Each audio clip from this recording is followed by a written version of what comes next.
Welcome to Brewsers, a podcast about beer, coffee, booze, and bruisers. I am your host, Rody John, and today is part 2 of our conversation with Ezra Cox from Blackland Distillery in Fort Worth, Texas. It is such a fun conversation, I had to split it in two. Part 2 is what Blackland is doing now and what people can look forward to in the future when it comes to Blackland Distillery. Again, if you are in Fort Worth, Texas, check out Blackland. It is such a fun environment and is such a, as we have heard, amazing bartenders that can make you all kinds of amazing things. So definitely go check out Blackland Distillery in Fort Worth, Texas. So without further ado, here's Ezra Cox.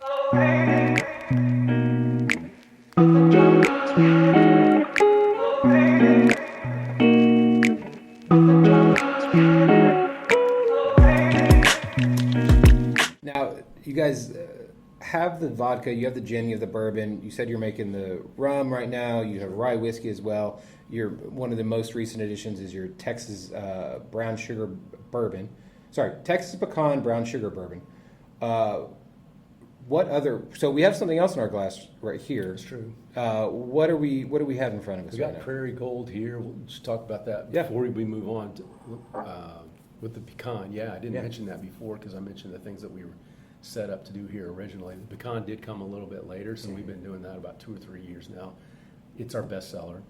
It actually has been our best seller since we came out with it. It was actually on Marcus Rado early on. I think that's one of the things he had actually mentioned very early on, that he wanted to do some sort of brown sugar bourbon. I think I've talked a lot about kind of like a Washington State connection, but Marcus' wife is from Washington State, so awesome. They spend a little bit of time up there, of course. And I'm pretty sure, he could correct me on this, but I'm pretty sure that he had a brown sugar bourbon from up there that he liked a lot. Mm-hmm. So I think in the back of his mind, he's like, I do eventually want to make one of these.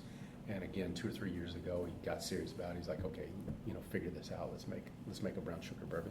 We put a little Texas twist on it with the pecan and all that, and we put a lot of work into it. We finally came out with something. Our best seller for sure became so immediately. It's just sweet and delicious is what it comes down to. People love that. People love it. The two funny sides about it, if Marcus will often joke, if he were sitting here right now, he would literally say it's everything he hates about the distilling industry, but it's our best seller. So he refers to it as sugar whiskey, but he does it half jokingly because the other thing he will say immediately after that is, we wanted to make this because, it'd probably be a pretty good seller. We could put a nice Texas twist on it, so it's something unique to us. But he was also very specific in product development. He's like, okay, if we're going to make a sugar whiskey, this is classic Marcus too, but if we're going to make a sugar whiskey, let's make something that we can be proud of. Let's don't make any crap.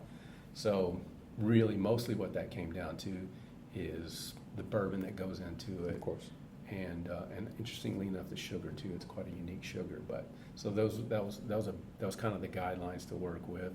The typically when you buy a sweetened product, whiskey or whatever, sweetened distilled product, usually the liquor that's in there is probably pretty cheap stuff because you're going to put flavoring in there and sweeten it up. You're going to cover stuff up. Going to cover it up. In our case, the bourbon that we use in there, I'll actually drink it straight. It's pretty good bourbon. Oh, okay. So, and I guess I like it because you can taste the bourbon in it. Right. It does come through, and it's pretty good bourbon on its own as well. So that's a big deal part of it. The sugar that we, it's not sexy to talk about sugar, but it is plays a big role, of course, in that. It's just sweetened. It's in the name. But that sugar. I used about 10 different sugars trying to develop the recipe for it, and the sugar that we ended up using in it, we utilize now, is called a Muscovado sugar.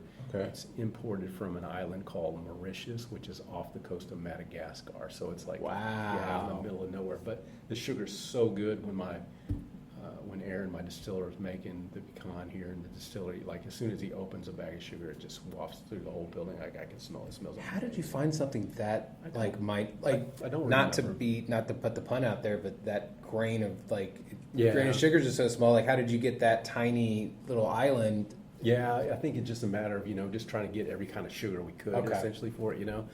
First you try a white granulated cane sugar, and then you move on to brown sugar, and then different levels of molasses and stuff. So yeah, eventually I guess we kind of got fortunate with that. So That's anyway, crazy.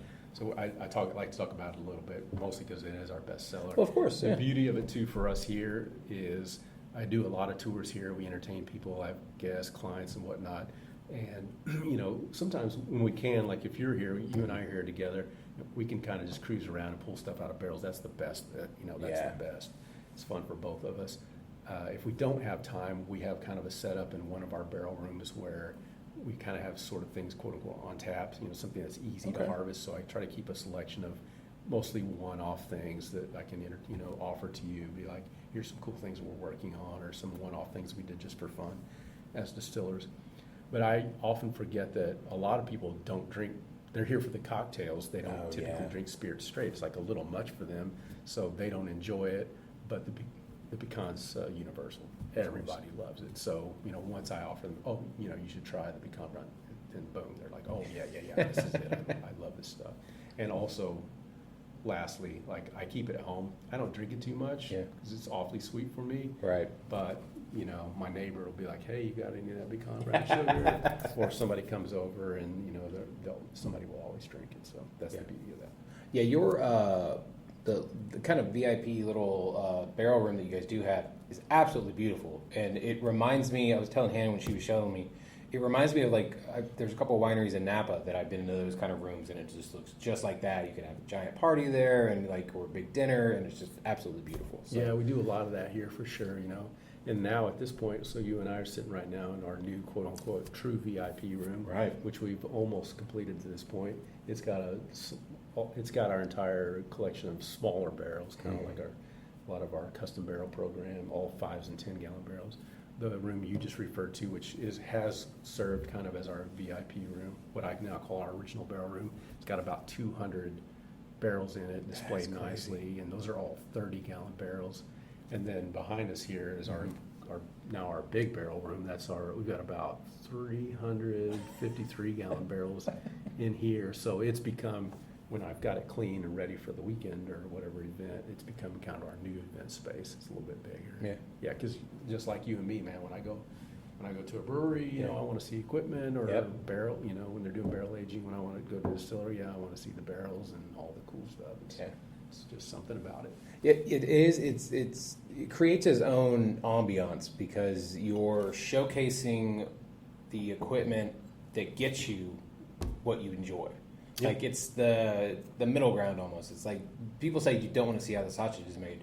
Well, this is a completely different situation because you want to see how your favorite spirits, your favorite beer, your favorite wine, whatever. You want to see how that's made. You want to see how all the little tiny steps. Well, some of us do, like you said. As you and me do. Yeah, Absolutely. Like the nerds that really want the detailed stuff of it really want to see that part of it. Some people are like, oh, that's cool. There's a big tank. Sure. Yeah, but Blackland's really good for that too. I like the way, kind of like we said about legal draft, but I like the way Marcus set it up here.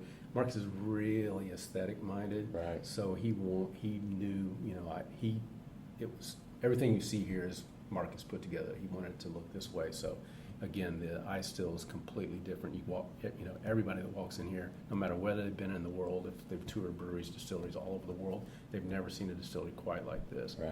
And then, you know how it looks, but it's very clean, very laboratory kind of feel. Everything here is stainless, black and silver, black and white. Right. And then and then the distillery, I guess the barrel rooms kind of have a little more of the old school kind of barrel room. But yeah, the aesthetics here is a big part of your experience here.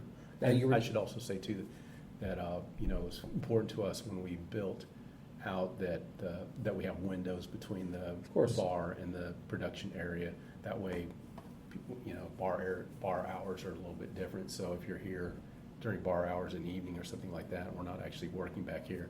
At least we have the window so you can see that we have an actual functioning distillery here. We make everything from scratch here. Right. It's obvious. Yeah, you can see everything that's being done and when it was made or where it was made, and then you're consuming it. So it's 100%. Yeah.